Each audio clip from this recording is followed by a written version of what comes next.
ከሌሊቱ 9 ሰዓት ላይ ነው። ሰውየው ከስራ ወደ ቤት እየተመለሰ ነው። ሽንቱን በጣም ወጥሮታል። ለቤት ሲደርስ መሽናትን ፈልጓል፣ ግን ደግሞ ለቤቱ መንገዱ እጅግ ሩቅ ነው። እናም አንዱ ጫካ ውስጥ ተደብቆ ገብቶ መሽናት እንዳለበት ያምንና መኪናውን ዳራት ይዞ ጫካ ውስጥ ገብቶ መሽናት ይጀምራል። ግን ፊቷና ሰውነቷ በደም የተለወሰ ሴት ወደሱ እየሮጠች ትመጣለች። በጣም ከመፍራቱና ከመደንገጡ የተነሳ ደርቆ ይቀራል። ሴትዮዋ ግን መኪና ተጋጭታ እንደሆነና ልጇ መኪና ውስጥ ተቀርቅሮ ማውጣት እንዳልቻለች እናም ልጇን እንዲያድንላት ትማጸነዋለች። አማራጭም ስላልነበረው እየጠቆመችው ወደ ነበረችው ቦታ ተከትሏት ይሮጣል። የመኪናው የኋላ በር ላይም አንድ ልጅ ሲያለቅስ ይታያል። እናትም መማጸኗን ትቀጥላለች። እባክህን በሩ ከውስጥ ተዘግቶበታልና ከፍተህ አድንልኝ ትለዋለች። ወዲያውኑም ወደ ኋላ በሩ ተጠጋና በሩን ለመክፈት ሞከረ። በመጀመሪያ ቢያስቸግረውም ግን እንደምንም ታግሎ በሩን ገንጥሎ ይከፍቷል። ልጁንም በሰላም ከመኪናው ወጣው። ልጁ ደህና መሆኑን ሲመለከት እናትየዋን ሊያረጋጋ አይዞሽ ደህና ነው ብሎ ዞር ሲል እናትየው በቦታው የለችም። ሰውየው እጅግ ደነገጠ። ልጁን እየተመለከተ አንተ ልጅ እናትህ የት ሄደች ይሏል። ልጁም በጣቱ ጠቆም እያደረገ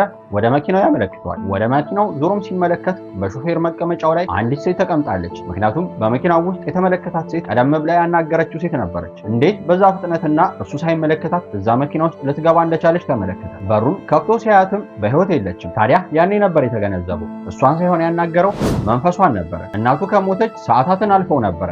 ግን የልጇ በዛ መኪና ውስጥ መቅረት ስላስጨነቃት መንፈሷ ወጥቶ ያንን ሰውዬ ልጇን እንዲያድን አድርጓል። የእናት ፍቅር ይህን ያክል ነው። በህይወት ሙቷ እንኳን ለልጇ ማሰብና መጨነቋን አታውቅም።